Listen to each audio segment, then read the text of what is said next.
Assalamualaikum warahmatullahi wabarakatuh. Akhirnya sampai nih kita kepada bab ke-9 yang tentunya pasti akan disampaikan oleh kelompok 9.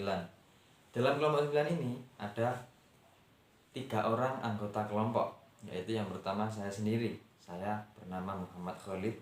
Yang kedua Dimas Bayu Wicaksono. Yang ketiga ada Nurbaiti Anissa. Oke, langsung saja kita simak pembahasan pada bab ke-9 ini mengenai penilaian saham. Oke. Untuk penilaian saham biasa bisa dikatakan lebih sulit daripada penilaian saham obligasi, yang mana ada beberapa alasan mengenai hal tersebut. Alasan yang pertama yaitu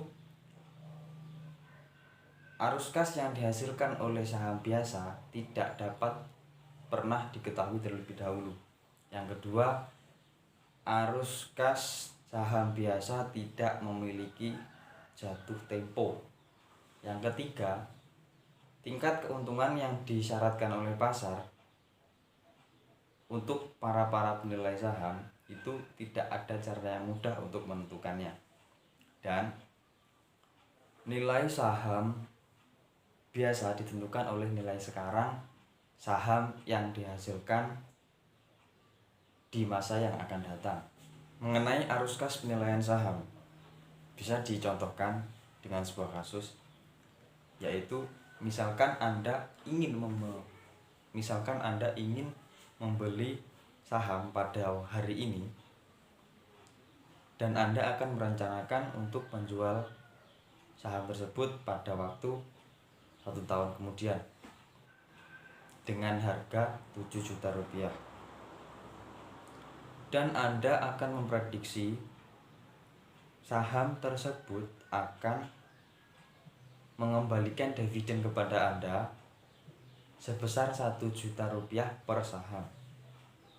Lalu Anda merencanakan persentasenya sebesar 25% dari saham tersebut. Untuk itu, berapa saham yang bersedia Anda bayarkan? Nah, untuk kasus demikian Anda dapat menyelesaikannya, dapat mengetahui berapa nilai yang bersedia Anda bayarkan dengan rumus sebagai berikut. Yang mana PO sebagai nilai sekarang, D1 sebagai dividen akhir periode, P1 harga 1 periode yang akan datang, dan R yaitu persentasenya tadi yang dalam kasus tersebut sebesar 25%. Lalu kita masukkan angkanya. PO sama dengan D1 dividen akhir periode sebesar 1 juta rupiah ditambahkan dengan P1 yaitu harga 1 periode yang akan datang sebesar 7 juta rupiah. Kita jumlahkan hasilnya yaitu 8 juta rupiah. Lalu kita bagi dengan 1 tambah 25, didesimalkan menjadi angka 0,25, yang mana berarti 1 ditambah 1 ditambah 0,5 sama dengan 1,125, yang mana 8 juta rupiah ini dibagi dengan 1,125 yang akan menghasilkan angka 6.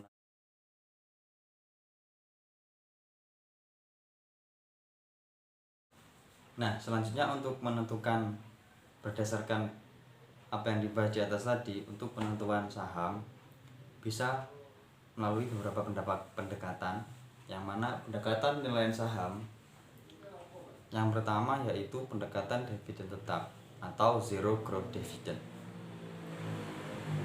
yang berarti besar dividen kas yang dibayarkan perusahaan tetap setiap tahun.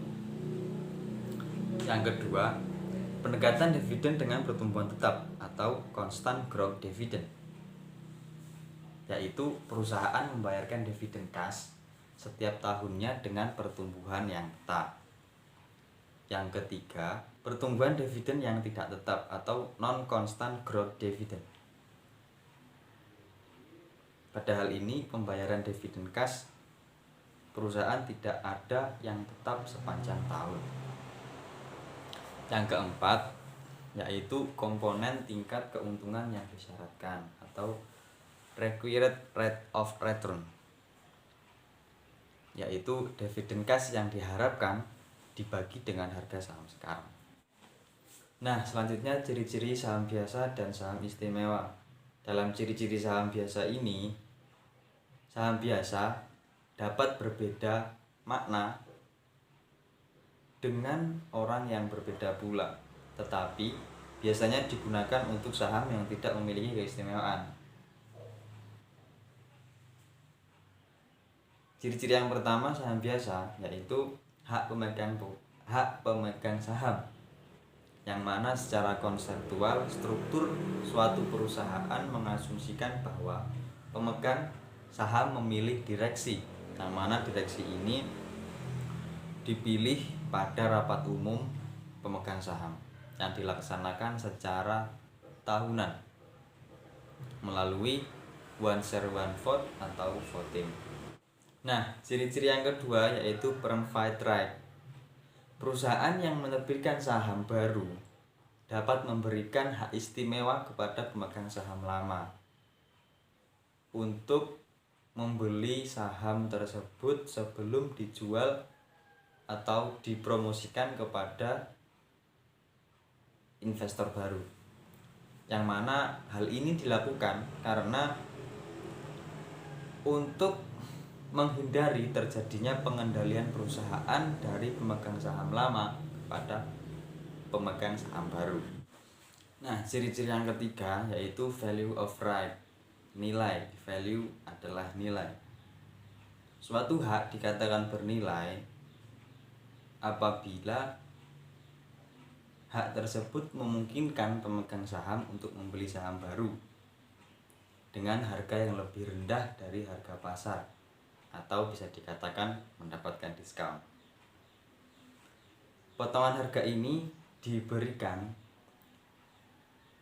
bertujuan atau bermaksud untuk menjamin keberhasilan penjualan saham baru tersebut. Ciri keempat yaitu dividen.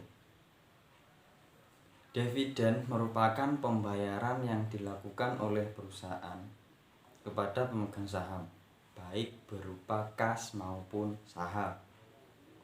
Dividen dibayarkan kepada pemegang saham untuk menunjukkan pendapatan atas modal yang secara langsung atau tidak langsung diinvestasikan kepada pemegang saham. Ada beberapa karakteristik dividen yang penting, meliputi yang pertama, dividen yang diumumkan oleh dewan perusahaan.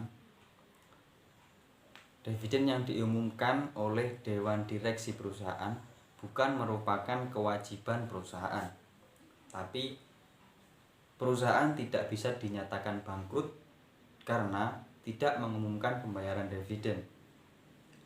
Besar kecilnya dividen tergantung pada pertimbangan bisnis dan dewan direksi. Yang kedua, dividen yang dibayarkan perusahaan bukan merupakan biaya bagi perusahaan.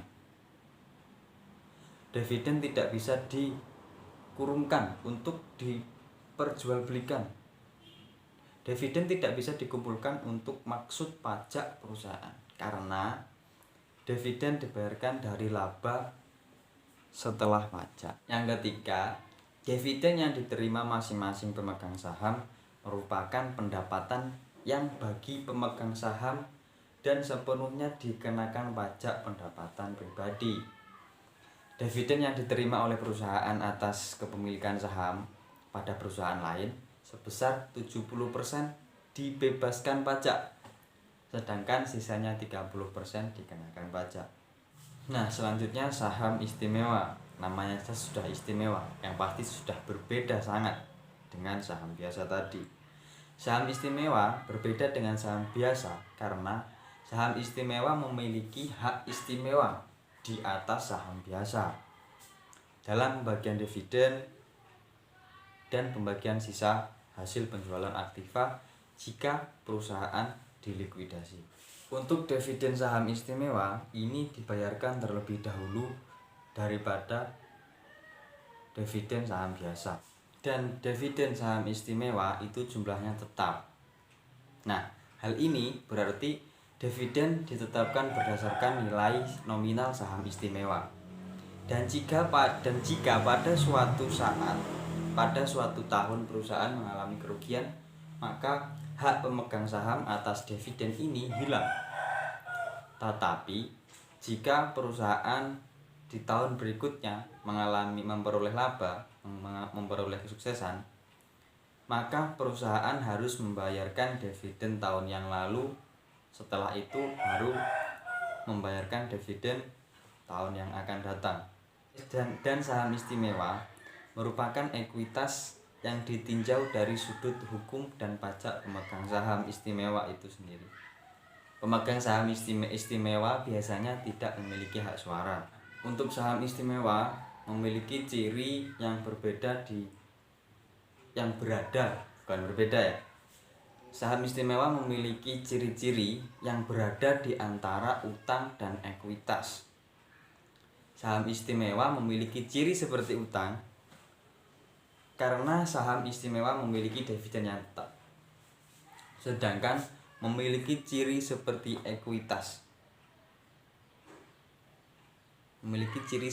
ekuitas. Karena dividen saham istimewa tidak bisa digunakan untuk mengurangi pendapatan kena pajak. Kadangkala saham istimewa dapat dikonversikan menjadi saham biasa dan sering dapat ditarik kembali. Oke, sekian pemaparan materi dari saya. Atas perhatian dan partisipasinya, saya mengucapkan terima kasih yang sebesar-besarnya, dan apabila ada salah tutur kata, saya mohon maaf yang sebesar-besarnya. Wassalamualaikum warahmatullahi wabarakatuh.